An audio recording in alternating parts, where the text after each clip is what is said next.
Hello and good day. In this module, you will learn about passive and active monitoring, decision to stop, continue or change the treatment plan, monitoring drug with therapeutic range, monitoring drug in children, and monitoring drug in special condition. Just a recap from previous module, you have learned about define patient's problem, specify therapeutic objective, introduce P-drug and verify its suitability, write a prescription, give information, instruction and warnings. Now, the final step in prescribing drug is to monitor or stop the treatment. What is the role of a prescriber? Doctors, who are the prescriber, prescribe the medication based on knowledge of efficacy, safety, suitability and cost. Therefore, doctors are responsible to check whether the treatment has solved the patient's problem or not. This can be done by monitoring the patient's condition once the treatment has been started.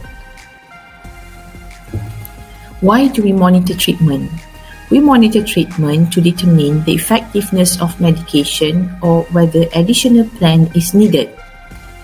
We also monitor for any side effects of treatment that may occur to the patient.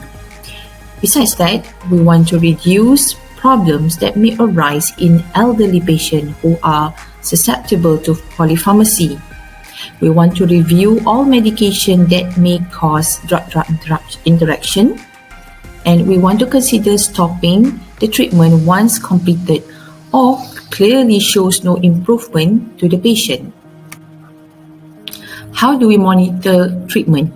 As a doctor, we are responsible to monitor our patients while they are on treatment. To enable monitoring, doctors need to always keep in touch with their patients. There are two types of monitoring, the passive monitoring and the active monitoring. So let's learn what is passive monitoring. Passive monitoring involves explaining to the patient what they need to do if treatment is ineffective, inconvenient, or if side effect occurs. In passive monitoring, patients monitor themselves at home and then they inform the doctors about their findings. Now let's learn what about active monitoring. Active monitoring involves doctors meeting the patient during appointment to determine whether the treatment has been effective or not. In active monitoring, doctors monitor the patient closely at their clinics or hospitals by themselves. As a doctor, what do you do during monitoring period? After starting the treatment during monitoring period, you need to take a full history of the patient and do physical examination during your appointment session with your patients. You might also want to consider to do some laboratory tests. So based on the above findings, you need to determine whether the treatment is effective or not. In some cases, you may need to do more investigations to evaluate effectiveness of the treatment. Now let's learn from scenario 1. You diagnose a patient with a disease, you start the patient with a treatment, and you monitor the patient's condition.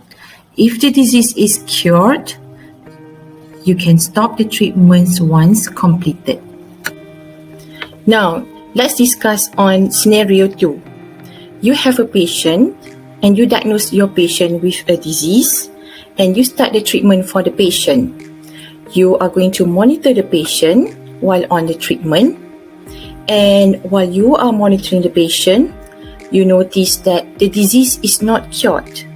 So in this case, what you need to do, you need to find out if the treatment is effective and without side effects. If the treatment have shown to be effective, you can continue with the same medication.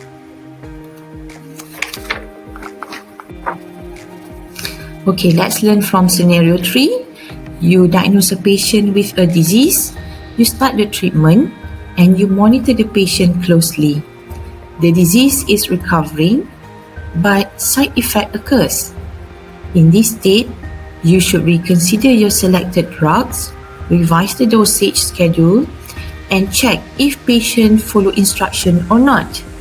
You may want to consider to lower the dose of the prescribed drugs before changing to another drugs. In another scenario, you diagnose your patient with a disease, you start the treatment and monitor the patient closely. If the disease is worsening and you think that prolonging the treatment will make patient prone to have side effects, you should stop the treatment and consider other drugs. In another scenario, patient is diagnosed with a disease, you start the patient with a treatment and you monitor your patient.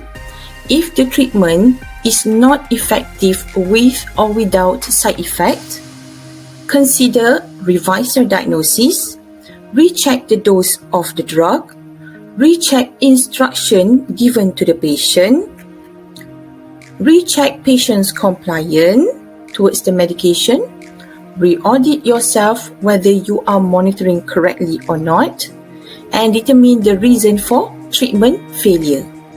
Your next step will be to go through the process of diagnosis, redefine the therapeutic objective, verify the suitability of P drug for this patient, give correct and clear instruction and warnings, monitor patient while on treatment, and always discuss with your patient.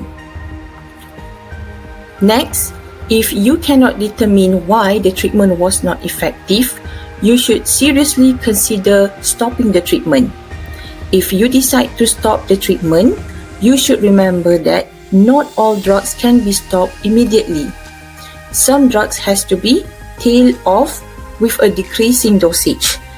Example will be prednisolone. Now let's recap on what is therapeutic window. I'm sure you have learned it during your preclinical pharmacology lecture.